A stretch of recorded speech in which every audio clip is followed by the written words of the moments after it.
First of all, I want to thank all of you for coming today to meet the 4 finalists for our city manager. Appreciate you taking the time and having the vested interest in this. Council also is interested in feedback from this group and every other group the finalists are interacting with. So throughout the room, you should see little flyers that have a QR code on them. We also have some iPads in the back. So after you've had a chance to listen to the candidates, ask them some questions, we would ask that you scan the QR code with your phone or find one of us and we can help you. And you can just answer a few questions about your perspectives on the candidates. And like I said, that will go straight to City Council as they are making the ultimate decision. So with all of that out of the way, I will go ahead and let the candidates get started. Let me tell you what they're supposed to talk about. We did ask them, they're each going to kind of take 10 minutes and tell you a little bit about themselves. They're going to tell you about why they want to be the next city manager of Golden. They're going to talk about their leadership philosophy and style, how they plan to maintain the positive culture that we have here. And after they each go through and do that, then like I said, we'll open it up for questions and you guys can ask them anything else that's on your mind. So with that, we've been doing everything in alphabetical order. I feel kind of bad. Maybe we'll start down. Let's just mix it up. We'll start and we'll have Larry go first. Thanks, Kristen. We could do reverse alphabetical order whatever. too if anybody wanted to do that, but I'll go ahead and jump in first. Thank you. Wow, that's a hot mic. I'm going to move that back just a little bit. So, wow, look at this turnout. Thank you for being here. There are a few seats up front if anybody wants them, but it's great to see standing room only. That's impressive, and I know I speak on behalf of the 4 of us up here that we appreciate your engagement and being here today, taking time out.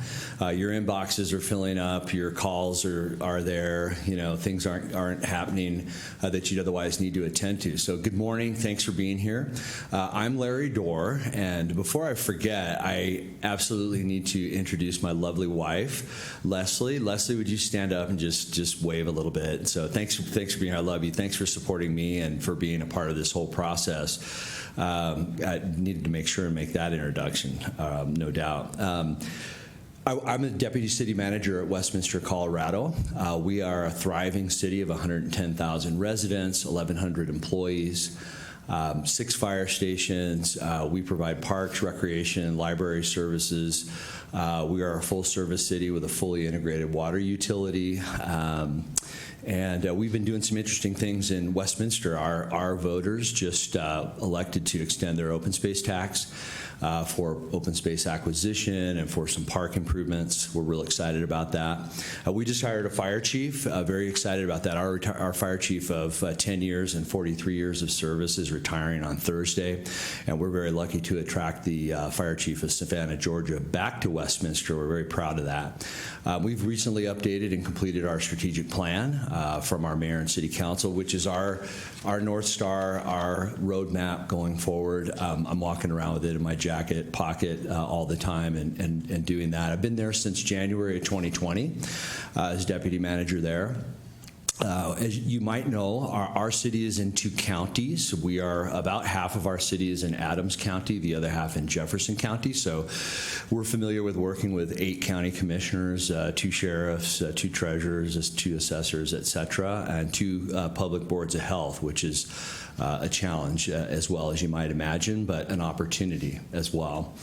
Prior to my service at City of Westminster, I worked for the City of Lakewood, Colorado for 18 years. I was the longest serving finance director in Lakewood's history and had a chance to work on some real career-defining projects there. The Villa Italia Belmar redevelopment was a big one. How many people ever went to Villa Italia? Some Villa Italia people? Okay. Yep. I pulled a brick out of that pile. It was the reason that I was hired to work for Lakewood, was to work on that development, and I'll talk a little bit about that as well. Our city annexed the Fed Center into Lakewood and built St. Anthony Hospital and did a lot of transit-oriented development during my time there. So the other question that the candidates need to answer is why do we want to be a Golden City Manager? And for me, I view this as an absolutely exciting time in Golden's history, and one that I would want to be a part of, and that I think that I can contribute to the future success of this community. Obviously the Heart of Golden project, I think there are some parallels in terms of financial feasibility, financial opportunity, and getting projects done, getting deals drafted, closed, and implemented is something that I've done in my career. I also have experience in sustainability, environmental, social sustainability, and I would bring that to Golden. And I like the work and excited about the work that you're doing in that area. Also, you're addressing your housing needs in your community very intentionally. And if you're not familiar, and I'm sure you are, Guiding Golden I just view as an absolutely excellent, transparent tool for this workforce and for your residents to understand what's happening. So I think this is a very good fit for me professionally in terms of my experience, education. I think that you've got a lot of things that you have in your toolbox to address your challenges, and a lot of things that I could add. And the values of this workforce and community match my own.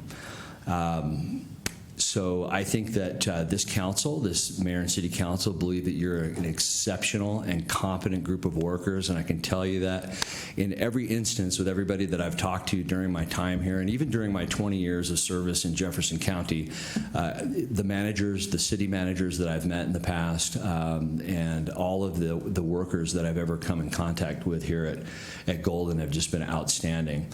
Also, just from a personal dimension, Leslie and I have ridden our tandem bicycle up Lookout Mountain. We've ridden our inner tubes down the Clear Creek. We love Golden. We've been visiting it since we've both moved here from other states in our country. So I'm now going to talk a little bit about my leadership philosophy and style, and you'll hear that from the others here. I lead by example. I'm an encouraging and inspirational leader. I want to inspire others to take action. I'm the first person in my family to earn a college degree. I'm not afraid to get my hands dirty. My first job was as a janitor in a bowling alley, and so I have a real great appreciation for a diversified workforce, people who provide all kinds of different services across the city. I've also been a transformational leader and led through change, and been highly visible and approachable. Now, setting aside the necktie and the suits and all that, I want to be visible, approachable, and a person whose face you'd recognize in the community and in the work areas. I show up at the firehouses with stakes. I ride my Harley Davidson to the public workshops and just try to engage and meet people where they're at. So our other question is how to maintain culture. I want to be part of a team. I kind of like being a team captain, I'll be honest, but I want to be part of a team and visible on site. I do ride-alongs. I've driven snowplows. At our recent employee breakfast, I cracked 1,600 eggs and cooked all of the eggs with our fire chief, and just want to be listening. I feel that you deserve to be heard and appreciated and connected to each other as a team. Finally, I've had the great opportunity and pride to motivate and develop other people to aspire to growing responsibilities such as I've pursued.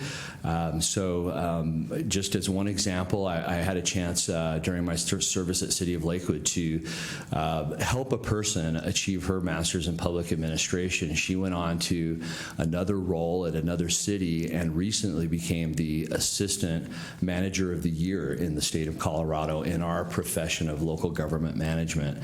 And I probably contribute a very, very small amount to her success, but that's one thing that I would continue to do if I were a Golden City Manager. So finally, workforce retention is a thing that I think is a motivational item. And so I've been very carefully attentive to compensation and wages, step increases, and hourly compensation that's market-based.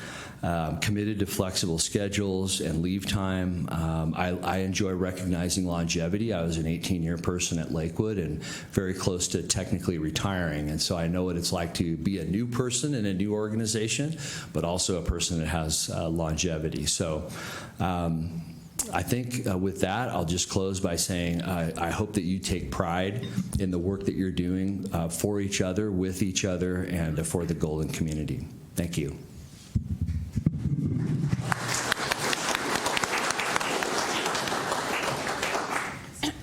Thanks.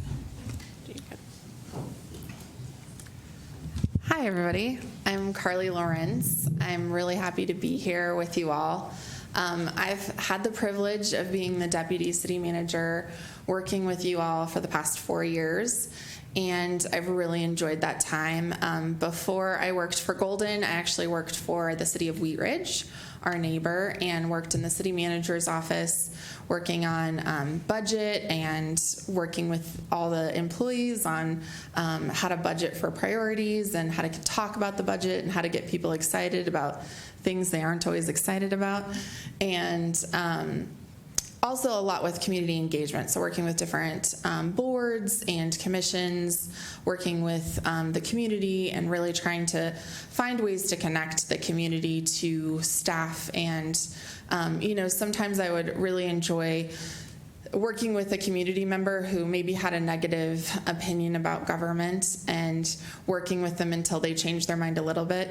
They don't always change their mind all the way, but they'll be like, I like you, you're fine, but I also am still mad about everything else. So I like to have those little wins with people, and I always really like to build those relationships and try to see where we can work together and how we can connect.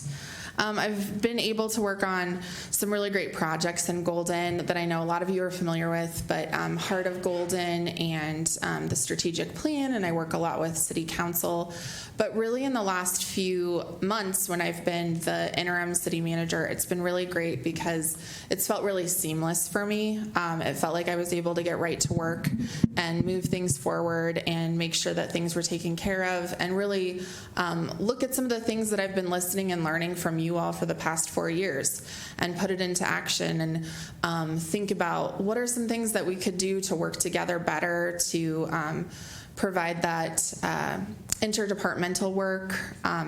One of the reasons why I love local government and why I love this job is the variety of topics you get to work with. All of you do so many different jobs, and I think it's such a gift to be able to learn about what you each do and what you bring to the city. And I get to kind of get enthralled in that world of whatever, some of you work on.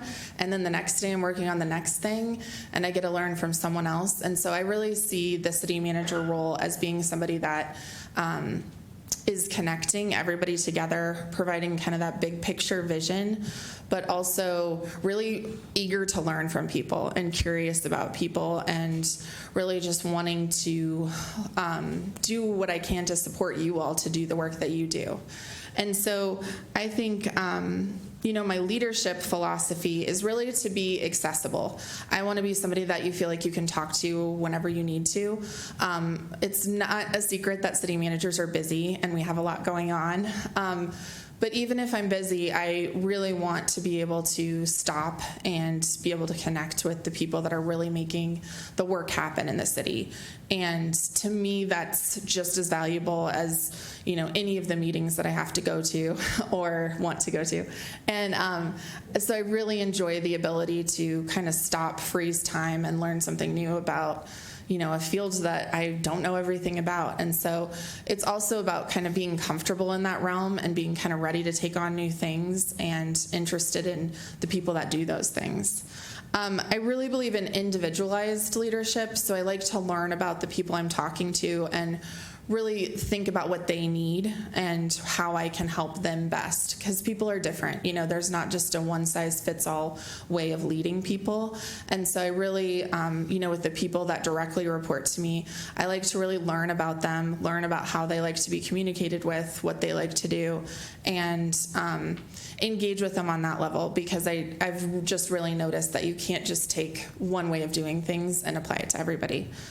I think it's really important to communicate a lot with employees and to be really clear.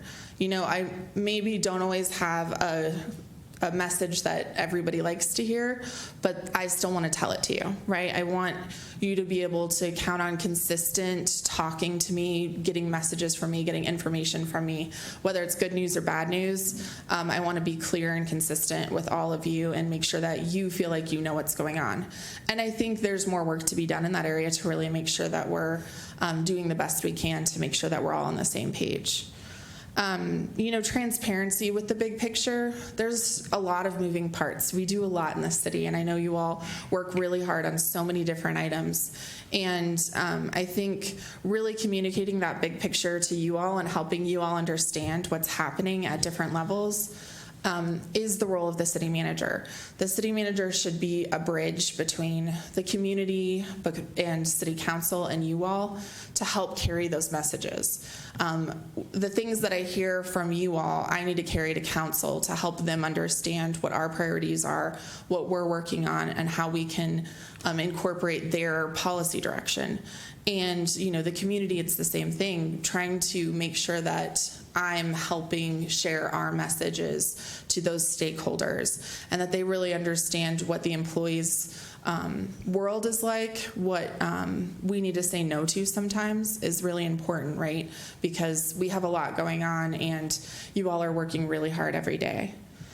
I think another thing that's really important to me is just being really inclusive to everyone that's an employee and listening, and really you being able to share your feelings about what you think is working well in the city, what you think needs attention, and really being open to think of things differently and open to new ideas.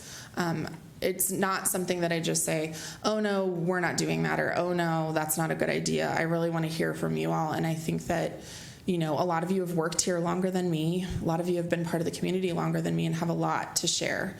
And so I think it's really a team effort to make sure that we're getting the right things to move forward. As far as building a positive culture and continuing our positive culture, I think it's really about encouraging that cooperation that we all have with different departments and knowing how we all fit in together is really important. The accessibility piece, I've kind of done some walk with Carly, ask me anything, talk to me about what's on your mind. I'd like to do more of that, or go out to lunch, have some of you, buy you guys lunch, talk about what's going on in the city. What do you think? What are some of the things that are causing problems for you? And just really learning about you. A lot of that has to do with appreciating and valuing employees, which I think is how we're able to do the work that we do in the community. This community has really high expectations, and it takes a lot to achieve those expectations. And so I think it's really important that you all feel valued and know how important you are to making that all work so that we're able to execute on those. I think a big part of that is obviously money. There's lots of different parts, though. It's about having a flexible work environment, about really having a balance in your life, work-life balance, feeling like we care about you as a full person and not just the work that you do. And so I think all of those are really important. And it's my job as the city manager to bring your needs forward and to make sure that we look at all of those and figure out how they fit into the bigger picture. An example of that was the recent mid-year raises that I brought to council just to make sure that they understood, this is a really hard time right now, and our employees are working as hard as they can, and giving council the opportunity to do what they did, which was easily recognize how great you all are and want to appreciate you as well. And so I think that we're all kind of part of this picture to make the community work and be successful. And I am very honored to be considered to be part of leading you all and seeing what we can get done together. Thanks.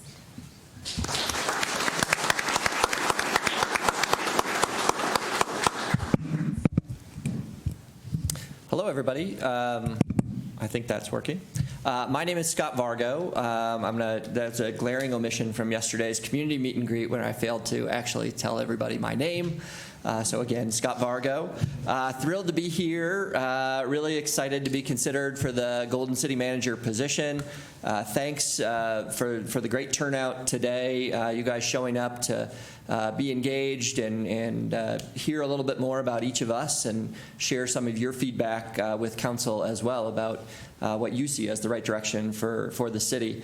I'm looking forward to the questions that you guys have the ability to ask after we finish up our formal little speeches here, and then happy to chat individually with folks as well, or groups of you afterwards.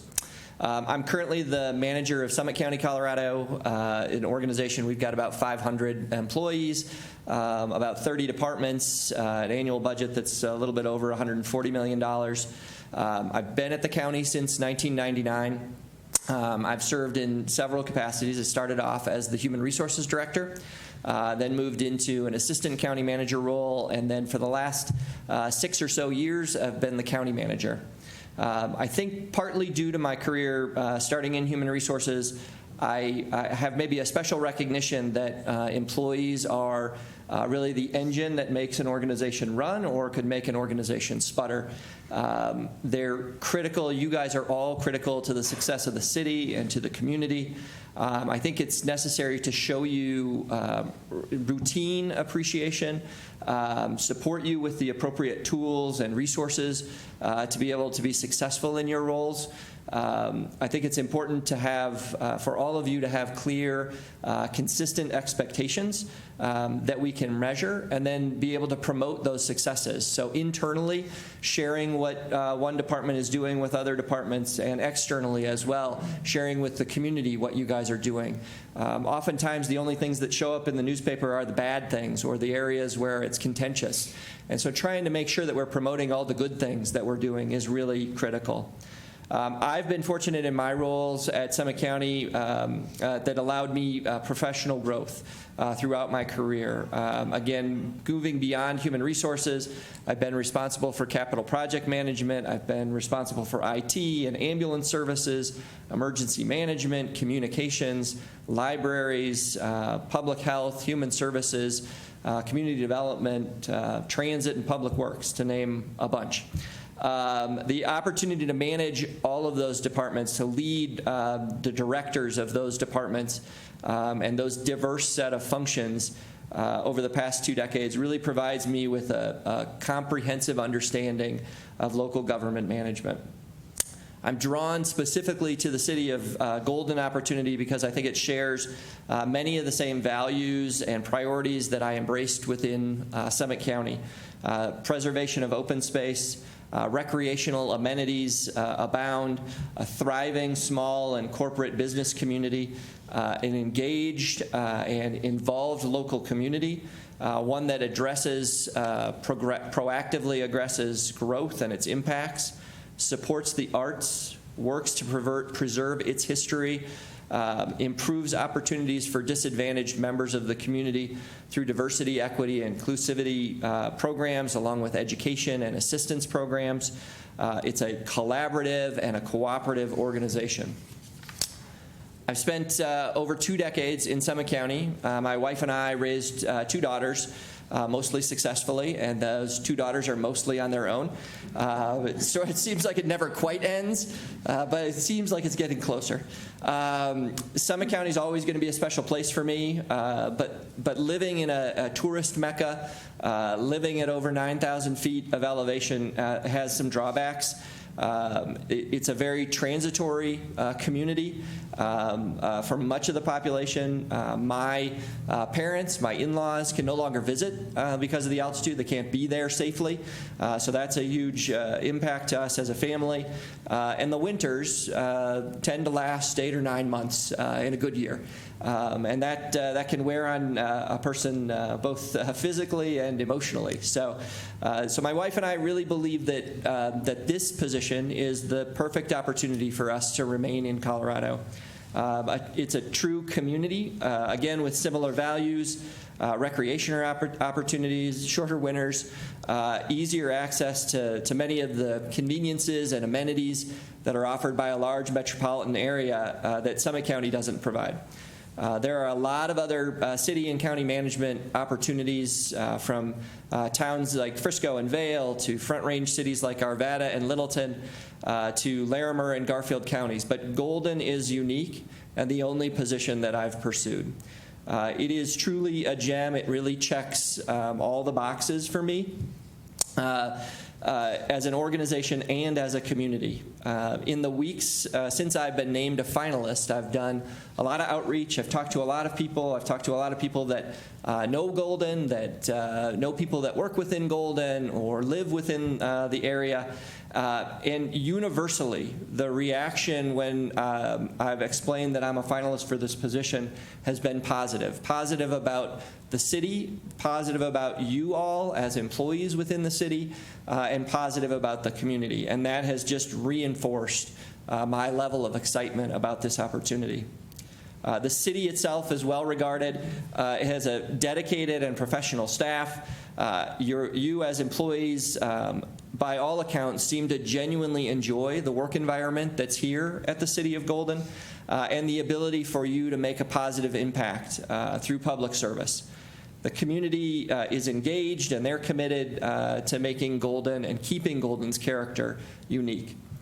There's a tremendous framework that's in place through the Golden Vision 2030, through the comprehensive plans, through the neighborhood plans, through all your capital plans, your strategic plan.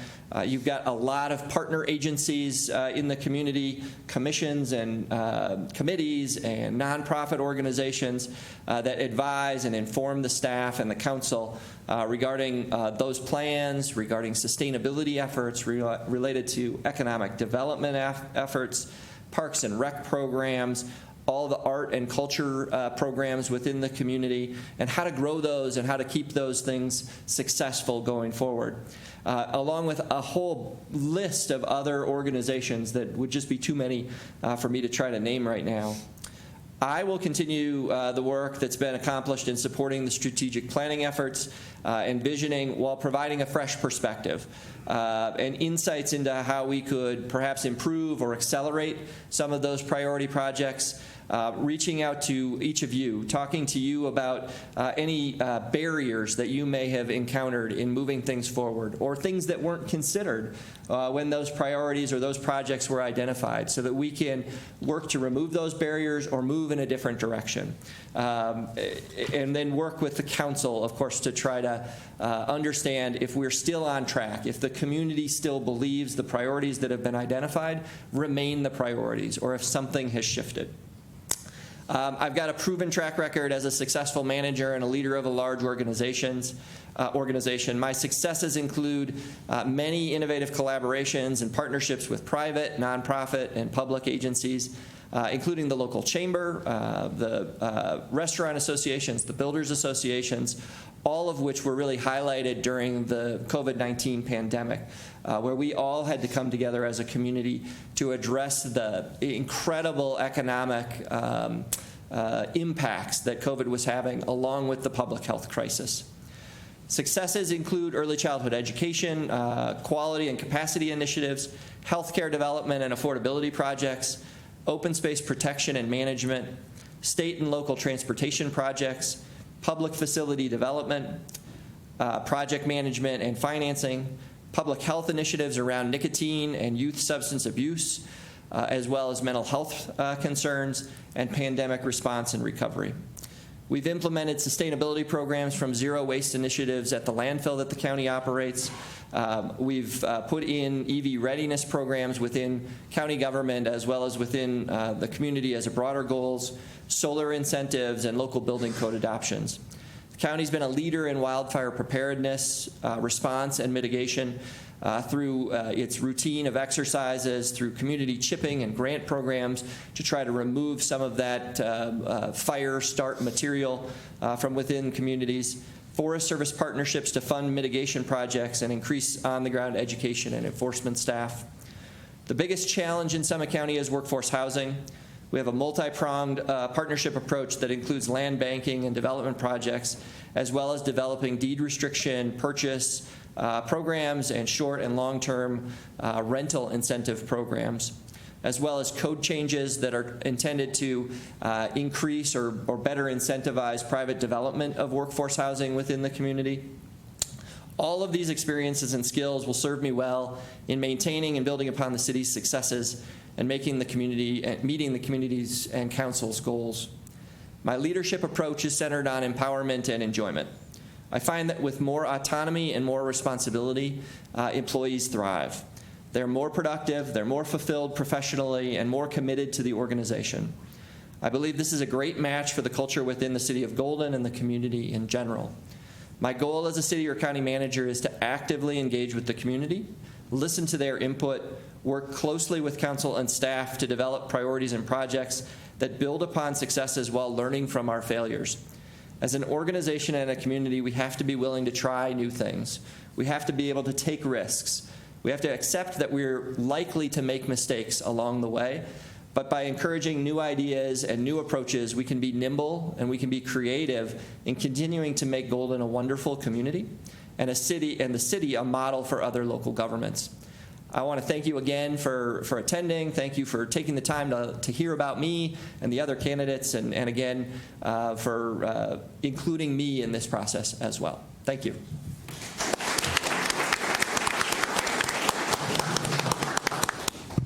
All right. Well, I'm up last, so I'm gonna try to be brief here.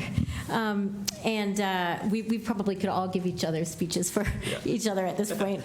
So I've learned a bunch. It's been great, and I really appreciate the opportunity to be in front of you today. And it's an honor to be here. So I served as the city manager for the city of Louisville, Colorado, from 2017 through 2021, and I was there for a total of 24 years, previously served as assistant city manager, deputy city manager, lots of different roles in the city manager's office over that since 1997. I have an undergraduate degree in economics from Bates College and a master's in public administration from the University of Colorado at Denver. I'm currently the interim chief resiliency officer for the city of Greeley, doing housing and homeless work, and also doing some transportation-related work for the Boulder Chamber of Commerce. I have a wide range of local government experience. I think I've probably touched every job in the city, although they never let me drive the snowplow, which you probably have driven. Yes, exactly. I have expertise in developing and managing annual budgets, organizational development, community planning, and transportation. I've done a lot of transportation work, regional work as well, economic vitality and housing-related issues, intergovernmental relations, community outreach and engagement. Boulder County and Louisville are very engaged, active community, it's very similar to Golden, and we really spend a lot of time touching base with our community and our staff. And I really believe in collaboration and working together to find solutions. I believe staff is the city's greatest asset, and I work to ensure professional development opportunities, competitive compensation and benefits, and a great environment to do the important work that you all do. I rely on this team to keep me informed, and I respect and value the discussion and debate around issues to get the best solution. I'm not a micromanager, and I rely on staff to be the experts and assist in decision-making. Some specific examples of the work and leadership on the staff side that I've done. I led Louisville's first organizational strategic plan, which really guided our work in the organization and how we do that work. I led the equity, diversity, and inclusion efforts within the city organization. I implemented annual market adjustments as well as merit adjustments. I meet regularly with departments and staff to build those connections and support staff. I've conducted employee surveys to see what's working, what needs attention, and then responded in a timely manner with the department heads to help us talk about how we're going to be responsive to the desires and needs of staff. And in coordination with finance, have led the biennial budget process in Louisville, utilizing the city's long-term financial plan to project revenue and expenses. And this is done in full coordination and consultation with the departments, so that it's really clear that we all have a unified vision as to how we move the city forward. So why I want to be the next city manager in Golden. My values really align strongly with the Golden Vision 2030, specifically the sense of community and belonging. Louisville has a strong downtown. It's very similar to Golden. It's the heart of the community, and that really resonates with me. And that's hard to replicate, and that's what makes this place special, and it's very attractive to me and my family. Also love the historic feel of the community, the mix of the businesses, public and educational facilities, your outdoor environment, and amenities is pretty hard, again, to replicate, and it makes Golden a place I'd love to work and live. Really feels like the right fit to me. Additionally, the size of the community and the range of issues here, it really correlates well with my experience in Louisville over the past 24 years. Similar mix of departments, size, budget, recreational activities, engagement, and I think it provides the knowledge and experience to lead the city of Golden into the future.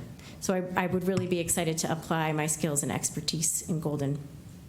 My leadership philosophy and style is to take some time to learn what works well and where the challenges might lie. I'm pragmatic. I ask a lot of questions. I listen and I collaborate with staff to understand all sides of the issue. I'm decisive. I rely on staff to assist in making decisions. I'm not the expert. I'm strategic. I'm always thinking about steps 3 and 4 and how implementation occurs after policy direction. I take a collaborative approach in all the things that I do. I like to hear from those involved and keep all interested parties up to date and engaged. So just as Carly talked about, really keeping the staff up to date on what's going on at the city and the decisions that are being made, since you are all going to be on the streets implementing that work. Again, I really listen and learn, and I really enjoy building and enhancing the team. Again, I'm innovative, and I rely on the staff to provide creative approaches as well, and like to surround myself with different perspectives so I can think about that I and the community can think about all the different options that are out there to address our needs.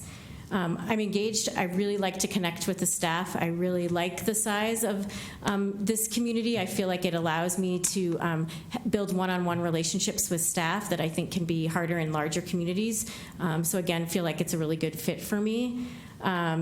I'm enthusiastic. I love the work of local government. I don't think I've ever met a local government employee that I didn't enjoy and learn something from. You all do amazing work, and it's a privilege to be part of that. And I also try to have some fun and be kind in all that I do. So most of all, at my heart, I'm a public servant. I love to build and maintain community in partnership with you, the elected staff, and the community, and it would be an honor to be your next city manager in the city of Golden. So thanks. We're going to open it up right now to questions, and I will run the microphone around. So when you don't have a full mouth, or if you do, what questions do you guys have? Oh, I know this group. Okay, I was going to say, don't be shy. Thanks. Good afternoon. So thanks again. So city managers kind of often live at that nexus between staff, boards and commissions, elected officials, and the public. So I'm curious if each of you have an experience, maybe a challenge or success that you'd like to highlight where kind of working in that sphere that you've had, and an example you'd like to share.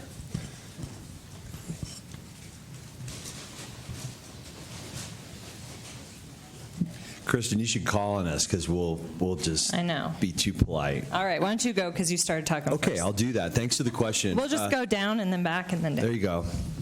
I'm Larry Dorr, Deputy City Manager of Westminster. We have a project in our community. I agree. The city manager is at the eye of the storm, or the center of the wheel and spoke, right? The hub. The city of Westminster has a very special area. It's near the Pillar of Fire. If you've gone up Boulder Turnpike and looked to your right as you go to Boulder, you'll see a very large, what looks like a church there, which is what it is, and school. And there is over 100 acres of what used to be farmland. Actually, it's still farmland. The corn stalks are growing. And that's transforming into the Uplands development. If any of you might have heard of it, it could bring over 3,000 people to that area. And it's a point of interest in our community in Westminster. It's a beautiful section of ground. It has views, 360-degree views from downtown to Longs Peak, and you can see the Flatirons. It's a very, very interesting area. And obviously, it's been undeveloped since our incorporation in 1911. in Westminster. There's passion on all sides. The business community, of course, feels as though this will be an economic generator, and that's true. The landowner has their rights, and that's true. Also, the neighbors will feel some impact due to traffic and lights and those kinds of things, and that's true as well. And so that creates a big challenge for the Planning Commission, the Mayor and City Council, and for the Manager's Office to bring together to be a convener and hopefully from an interest-based approach. I've said this a few times earlier today, just kind of helping mitigate those challenges and have folks say, gosh, does the loading dock of that mixed-use grocery store, under residential, does the loading dock have to back up to my family home that's been there? Some of those homes have been there for 100 years in Westminster. So those are their challenges. It's kind of open and honest communication and taking on the instance firsthand. And I hope everybody appreciating the rights and opportunity and the freedoms of all of the individual parties to hopefully come to a solution. And in Westminster, our City Council has found an approval that it doesn't meet everyone's needs, but certainly addresses everyone's comments and feedback and concerns. Thank you. Yeah, I think that's a really good question because so much of what city managers do is all three of those things. So one example I was thinking of is just the Heart of Golden project and working through what planning with the community looks like. Trying to make sure that we keep staff on board and understanding what the project is as it changes and as it morphs, and then also incorporating elected officials in that process. I think internal communications is a place I'd really like to focus on to improve in Golden. I think we do a good job trying to talk to each other and kind of passing messages, but we haven't had an in-person large gathering for a really long time at this point. And tomorrow, actually, at our picnic is our first get-together that we've had all together. And so I'd really like to look for ways that we can all stay more in contact on what projects look like and what's happening at the bigger picture, so that you all feel like you have all the information to answer questions. Because, of course, community members don't say, what is your job and what is your expertise, before I ask you any question that I have about the city. No, they say, I heard this is happening, tell me about it, and you have to answer those questions. And so I want you to feel prepared for whatever comes up and know what to say, and you can have your own opinions about it, but at least you'll be well informed about what's going on at the city level. So that's something I think we can really do better with, and I'm excited to work with you all closer to figure out ways that we can be more in touch on some of those big picture items. Yeah, I think I'll use the pandemic as an example. That was a crisis that hit us and changed our work environment, changed our business environment overnight. Summit County had the first case of COVID reported in the state, March the 5th of 2020. And it immediately required us to change how we were doing business. A whole lot of liaison work between the manager's office, public health department staff, the rest of our county employees, our board of county commissioners, and then the general public. And so a whole lot of communication and exchange of information at a time when we had very little understanding and knowledge about COVID and what it meant and how long it was going to last. There was a thought when the ski areas closed down about a week after that first case that they were going to be closed for a week, and then everything was going to be back to normal. We sat in our emergency operations center on the very first night after getting the announcement of winning the race to the first case in the state, and we were all preoccupied with don't touch your face. that was the first sort of mantra of COVID is be careful, don't touch your face over and over again. And then we all realized just how many times we actually touch our face as we were so focused on it. And so I think communication was critical in that situation, sharing whatever information we had as immediately and through as many different channels as we possibly could was critical to being to a successful response to the pandemic.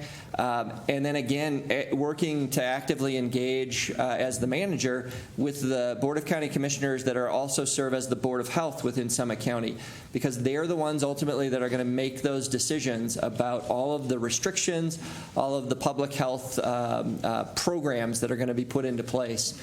And keeping our employees and the community well informed about all of that as well in the moment, so that we didn't have partners that were unaware of what changes might be coming.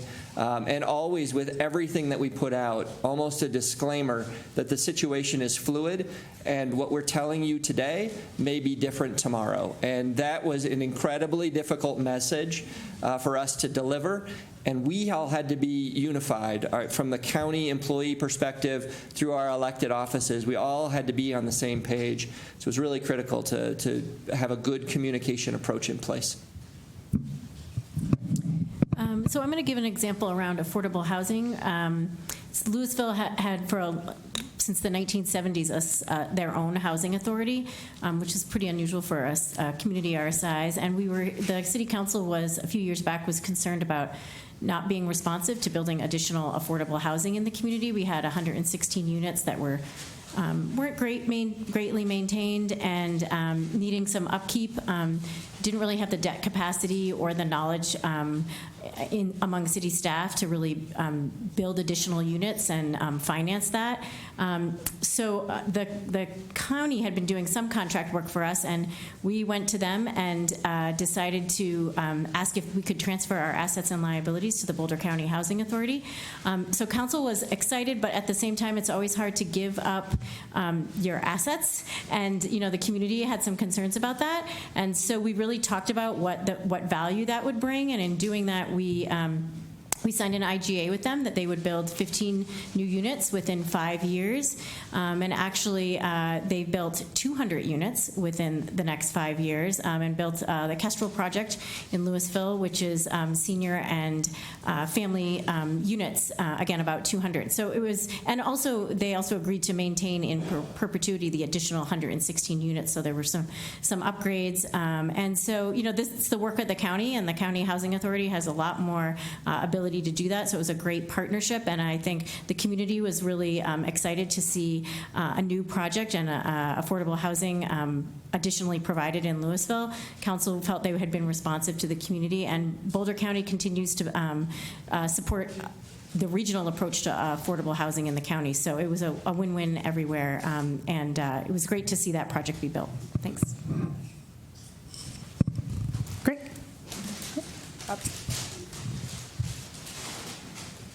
Thanks. So now that you've all been here a few days, as an organization, what is the City of Golden doing well? What needs to be improved upon? Anybody? Okay. Yeah, I think that there's a lot that we're doing really well. I think that it's a really great community, and as you can see, even with city manager candidates being interested in the position, that's because it's a good city with a good financial stability, with good employees, with an attractive place to be, with a strong identity. And so I think you all should be really proud, because that's been echoed through this whole many day process that we've been in, is that this is a great place, and you're all a part of that. And so I think first and foremost, I think that's something we should be happy about. as far as things to work on, I mean, I think there's a lot of opportunities. This is a time of change for the city, and with any change, it's a good time to kind of go to that list of things that we've had to think about, and what are some of those things that could improve where we're at, and internally and externally, and what are new practices we can think about and do. You know, Chief Harvey's doing listening sessions in the police department right now to say, what do you like? What would you like to be improved? I think it's really a time for those kinds of conversations with all of you of, you know, what makes you feel engaged? What do you like about the city? And what are things we can work on? So I think there's a lot of opportunity. We have a lot of challenges, obviously, out in the community. Affordable housing, a big one. Managing visitor impacts, which I know touches many of your jobs, and really looking at how does the creek affect what happens downtown, and what is our role in that, and how can we help to improve that. Looking at, you know, traffic and parking and all those big issues. So I think there's a lot of opportunity and ways to think together, work together to accomplish kind of what does the future look like. But I think the reason why we're able to look ahead and see what that looks like is because we have a really strong foundation and a really great place to be able to think ahead and be strategic and go from. So I think both of those things. Here, I'll just go really quick. It's great to hear Carly. Obviously, she has great knowledge of the community and her work and experience over the last number of years.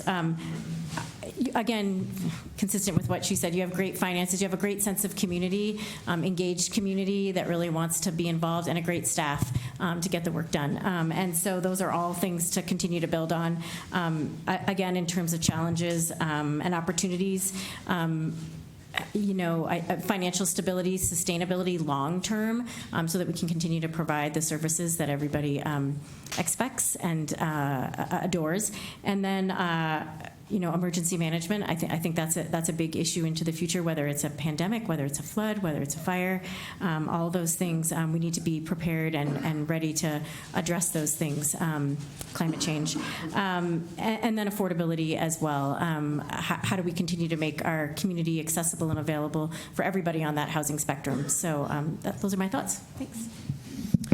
Yeah, I think, again, a lot of the recurring themes have been mentioned. I think that everything that I've seen from the organization, from the folks that I've spoken with, they emphasize the, I guess, successes and the positive atmosphere, the positive culture that exists within the city. So you certainly have that as a great basis, a great foundation to continue to work through. I think financially, the organization is stable. You have a very attractive place for people to come and to visit. That brings with it some challenges around capacity and how much activity can Golden really take without losing some of that character, some of that small town feel, some of that charm. And so those are issues that will take some time to work through as an organization and as a community. And I think you've got a good framework with a lot of the planning that you've done, a lot of the programs and bigger projects that you have in place. And I think one of the really big advantages you have as a community is the community wants to be involved in those processes. And there's no lack of input from everything I've seen for folks coming forward with their ideas or how should things be moving forward. But there also seems to be an openness to listening to other people. And so it's not a my way or the highway sort of an approach within this community from what I've seen and what I've experienced to this point. And again, I think it has a really strong foundation that can continue to be built upon both from an employee base, a financial base, and then a community itself. Thanks. What you're doing well. First of all, for all of you, service delivery is excellent. I know it when I see it. I worked for a few cities here in the Front Range and in the metro area, so kudos to you for that. That's going really, really well. The other thing that I see that's going well in Golden is the business community engagement. This morning, the candidates, we were here at 7:30 in the morning with your Chamber of Commerce and local business leaders, and there was a great cross-section of engaged local business leaders who were here to talk with us. Also, you're doing great things, I think, really doing well in the area of arts and culture and the things that are beginning and maturing in Golden. Maybe in terms of the challenges is maybe your redevelopment and activities in the Colfax corridor. I think that's a huge challenge, but also a big opportunity. I'm a man of Colfax. Not a lot of people will admit to that, but I spent 18 years working for City of Lakewood on Colfax and doing great work there in terms of the 40 West Arts District and urban renewal and redevelopment in the Colfax corridor. Ran the Colfax Marathon a couple of times, and you really get to know Colfax when you're running at 9 miles or a mile every 9 minutes. So I think that's a challenge. I think that's going to be yet an opportunity for the city going forward. Thank you.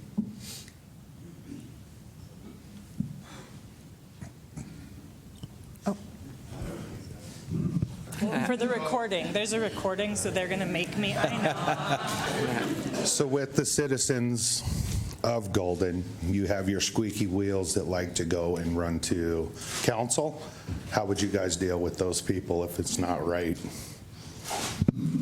Yeah, so Summit County has squeaky wheels as well, and certainly there are folks that will bend the ear of a county commissioner about their road or some sort of noise issue that they might be experiencing, et cetera. And I think it's working closely with those elected officials to identify what the protocol is for when those kinds of concerns are raised, when those things come in, that there shouldn't be a promise from an elected official to a citizen that we're going to fix that or we're going to correct that. Instead, those concerns and those issues need to be directed through the manager's office, through the individual department that's affected by that, so that they can actually have the response and the communication with the citizens. And again, there may be a very legitimate issue that needs to be addressed. There may, on the other hand, be a project down the road that's intended to fix that, but now is not the time. I'll go next. I'll just say for Westminster, we're a large community of 110,000 people, so you get a lot of squeaky wheels, that's for sure, on a daily basis. We have a complaint response communication portal called Access Westminster, so we're able to use that tool to guide a lot of those squeaky wheel comments, complaints, bits of feedback. The key is for it not to become the kind of the immediate urgency of the day. You just that's a distraction to the workforce and to the leadership. We've got a process in place to deal with, I'll just use the common complaint that all of us in local government have heard all our careers, which is the barking dog. We've got animal control officers, that can respond. Thank you for that input, and we move on. But a key example for me in the recent past is, when the meter shop goes out and tests the water meter and it's accurate and correct and there aren't any leaks, it's a done deal at that point. It's obviously the owner's situation and something they have to handle on their property. So we are going to listen, we're going to respond and react and provide service, but we're also going to stand behind the very good work that we do as a team. And when it's quality work and it's done right, then we're going to stand behind it and move forward. And I'll also say that some of those squeaky wheels become disrespectful, and this is going to be a respectful work environment, and we're going to have respect to the greatest degree we can across the community. So, I think that's a very important question and a key part of the elected leadership and the appointed leadership. Thank you for the question. Yeah, I don't really have much to add. I think the key is to work with City Council so that when they get those questions, they know which staff, they know that they need to direct that to staff, and oftentimes that goes through the city manager's office.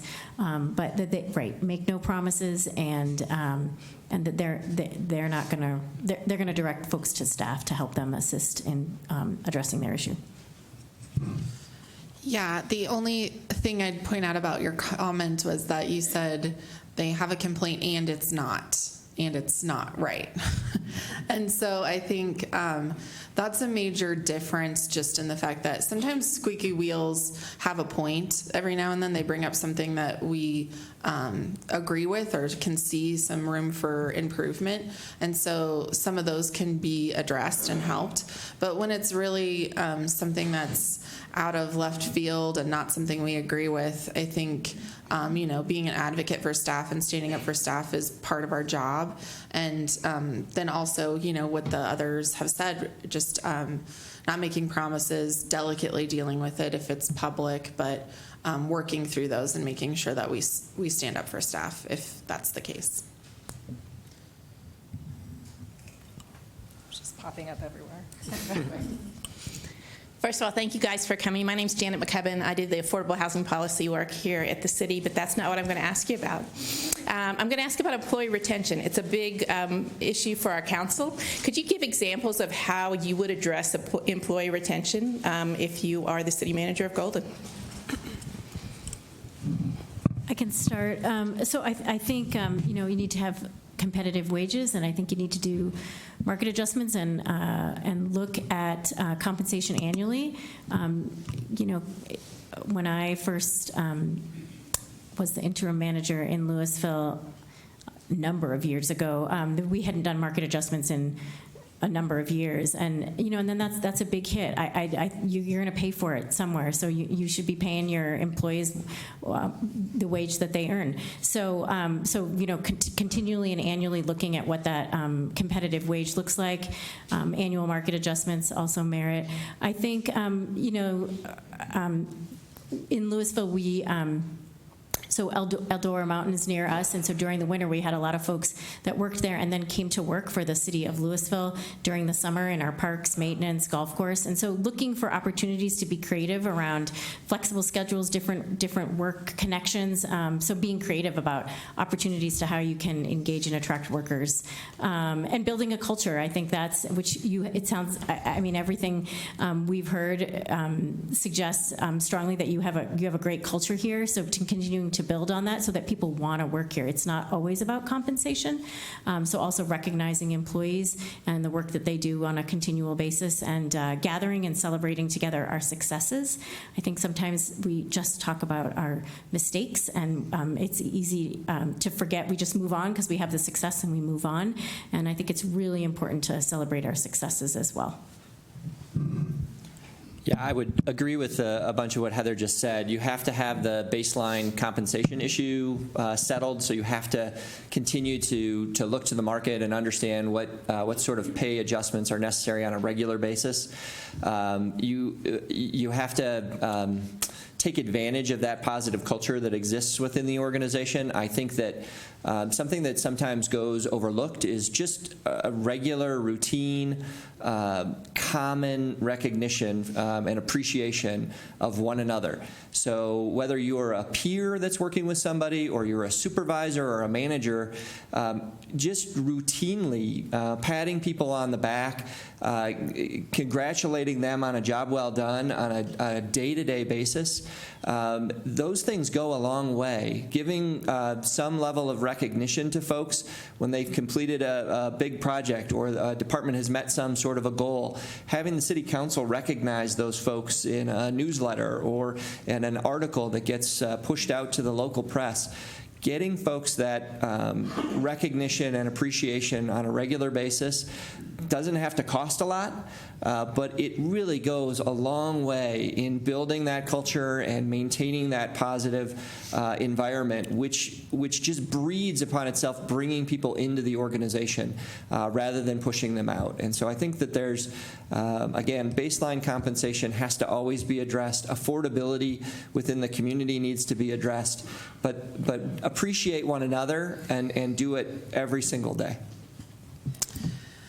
Those are both good points. I would add on that one thing, since I've been interim, I've done with the leadership team, is at the beginning of the meeting we talk about what are things that other departments have done for you that you want to say thank you for, or do you have some employees that have done some work that you want to call out? And we start our meetings talking about all of you. So if you feel your ears burning, that's why. But I think that that's a really, it's something that I hope like trickles down and that you all hear that we're talking about you. But I think that really leading with that idea of gratitude for what you all are doing and recognizing in those moments is really important. And then another thing, just recognizing the whole lives of people, I think is really important. And I'll pick on Chief Harvey for this one. When I first became interim, he said, "Okay, boss, here's my schedule. I'm going to come in at 5 a.m. and then I'm going to leave at 6 p.m. every day, and I'm going to just be here, and if you need me, every day." And I said, "That's funny, because I thought you said you really cared about employee wellness and that people could spend time with their families and that you wanted the police department to feel empowered to do those things." And he said, "Oh, yeah."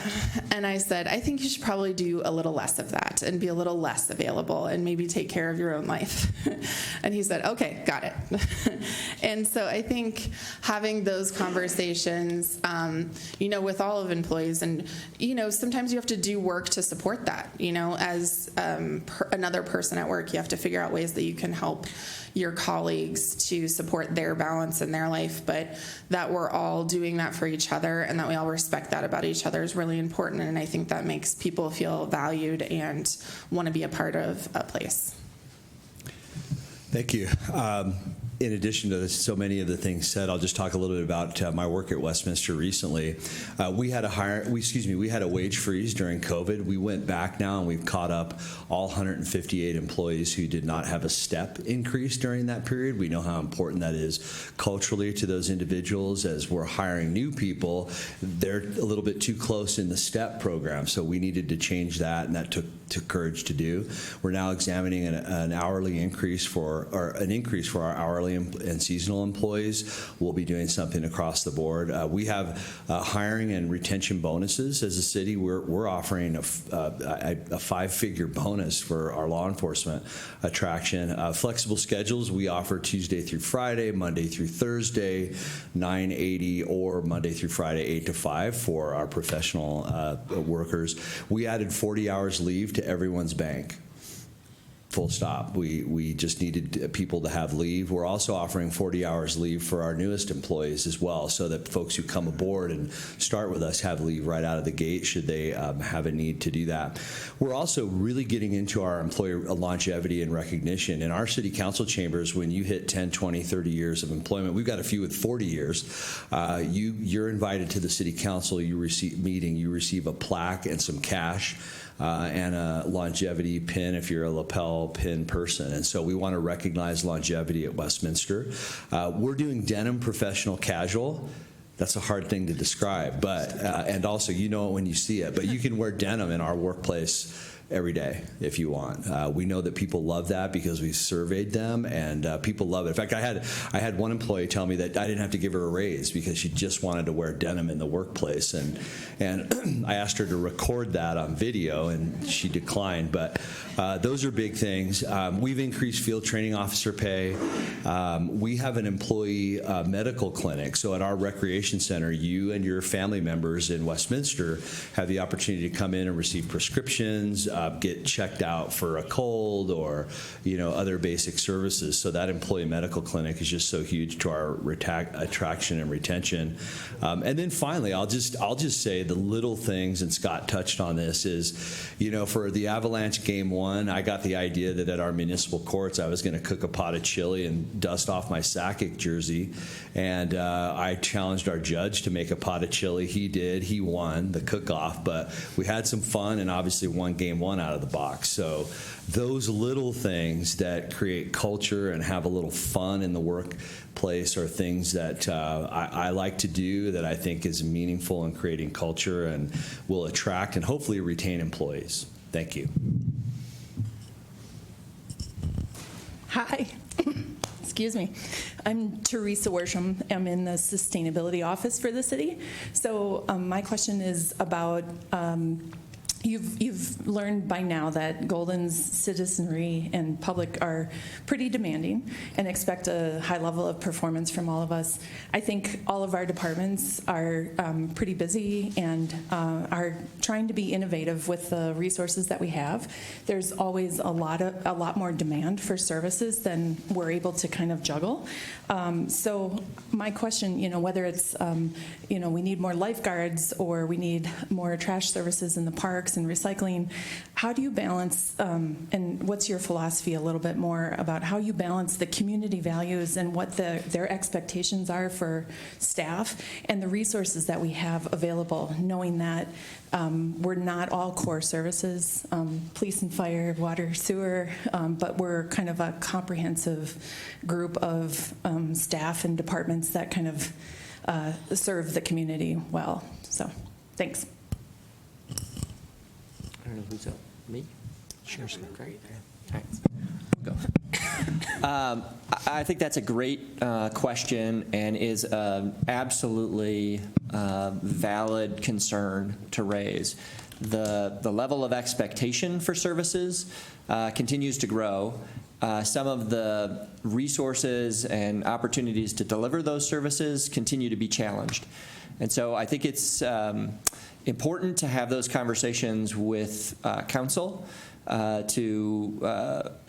talked in one of the discussions earlier today about the list of priorities that make up that strategic action plan, that there haven't been dollars really allocated to that. I don't believe that there have been staff requirements allocated to that.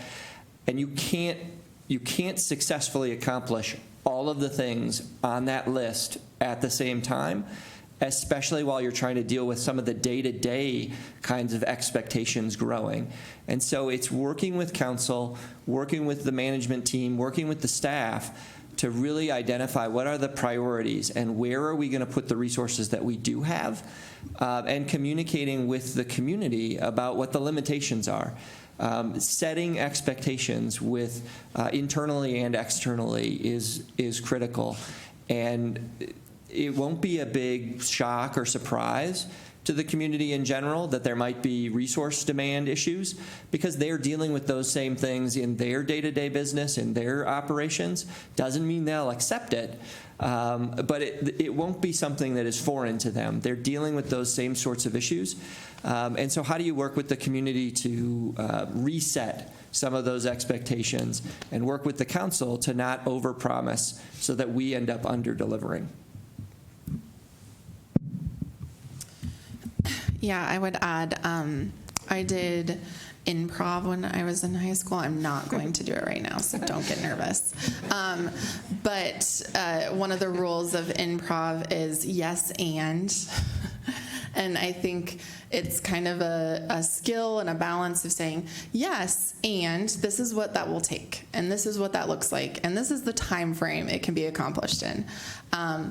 And I think that philosophy is kind of a good way of trying to put that into perspective, because the and is really important. It can't just be yes, because there are a lot of competing things. And so it's really important to have the whole picture. Agree. I don't recall a lot of services discontinuing in my professional career in local government. And there's an old adage, in local government, we can do anything, but we can't do everything. That's just has to be understood and accepted. And I think that's in part the leadership of the manager. The city manager, yes, but, or yes, and, whichever the case may be. Part of that, is asking community for its survey of priorities and where they want what's most important to the community, and having them engage in budget balancing exercises and having them express their priorities. You can learn a lot from that, and then direct those funds, those resources to the priorities visible in the community. But it just takes that one person to say, this is the most important service to me that this city provides to me, and then suddenly there's just more and more conversation about it. But I think you have to consider the largest impact to the community community, the things that you do that impact the lives and quality of life and the success of the businesses in the community that have the greatest impact, those are the things you're going to want to focus on and refine and hopefully continue to innovate. I mentioned earlier, this city has innovated. It'll continue to do that going forward. And as you have savings or process efficiency, you can hopefully engage and take on different services. But I think also the other thing that I hear is in that question is a bit of stress and burnout, right, that we're all experiencing. I know, just sort of not in the individual question person. Don't mistake that. But we all feel that increasing the number of calls for service, for public safety, the calls for needs in our parks, recreation, libraries, and on just continue. So leadership from the manager's office, I think innovation, and then prioritizing across the community. Thank you. Yeah, I'll just add, again, I think it's really important to be when city council or a constituent raises an issue and then it raises to a level where there's actual consideration of that as an option to provide a service or a program, that as staff we need to come back and say, so this is what it's going to cost, this is what it's going to take, these are the resources, and not just this year, but we're going to look to our long-term financial plan to see, so if we have to add 5 employees to do that, what's that going to do to our general fund in the next 5 years, not just next year. And so I think that's the job of the city manager and the staff, is to really be clear about what the implications are, and then you refer back to your strategic plan and you say, so if this is what we want to do, then what are we not going to do? So I think that's really important, and that is the job of the city manager's office, and to lead that and to work with staff to be responsive. Okay, we are at time, and I know everybody's managers will be mad if I keep you here all day. Are there any other burning questions that anybody wants to ask? One last call for the group. No? Okay. So the candidates, like I said, will stay for a few minutes if you guys have any questions for them. Thank you again for coming. These guys have been without a break since Sunday at 6 o'clock. We barely let them sleep, so if we could give a round of applause and a thank you to them as well.